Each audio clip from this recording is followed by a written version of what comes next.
So in case anyone is curious about the M70q Gen 5, which I haven't been able to find videos online to see the inside, that's this video. So I'll just show around the product and the inside, the layout and all that.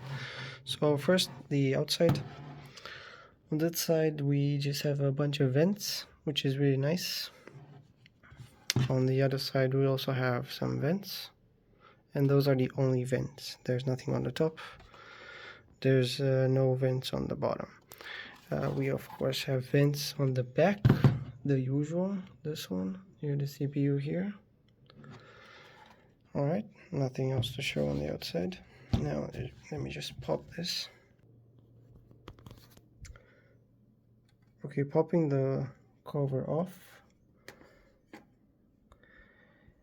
The main things that we are interested in is the Wi-Fi card here, which is separate from the M.2 slots. And I think in Gen 4 they advertise this as M.2, so you could either put your Wi-Fi card here or you could put your SSD, but this one actually has, this is separate, and then you have 2 slots for an NVMe. This one I haven't populated yet, and for this one I'm using the stock NVMe. I just added like a 10mm heatsink, and actually it did about 9-degree difference, so this thing actually is really worth it. And the pad that I use, the thermal pad, is the Arctic TP3. Okay, moving around the board, we have here those extra slots we can put. There's one of them, HDMI here. I don't use it, but that's just what it is. We have the battery here. Here we have the SATA, but it's not populated, so there's no SATA on this. It's just dual M.2. Anything else from the front? And the RAM is under the fan, so I'll take this off to show that part. Okay, so the heatsink is actually quite good. Looks like aluminum. Yeah, it's not copper. This is the T CPU, 14500T, so it's thermal limited, 35 watts. All right, so here we have the RAM.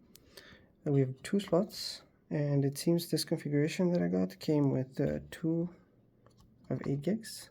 I was hoping for 1x16, but it is what it is.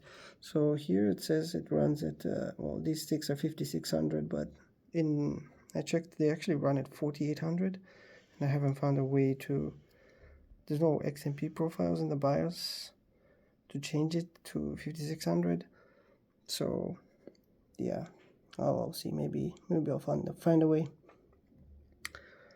Yeah, so this is a product. You have the RAM here. There's nothing underneath like Gen 4 and previous. So now they moved them back. So they moved the NVMe slots and the RAM slots. They moved them back on the inside. Actually, this is pretty cool because here there's actually really good clearance here. So yeah, you could put some probably 20mm heatsinks on the NVMe's. Then under, you see here, this white stuff, there's actually nothing. It's just like a mark. But under the actual NVMe, there was some pads here. So probably you can only use like one-sided NVMe's. Otherwise, you have to remove these pads that you put.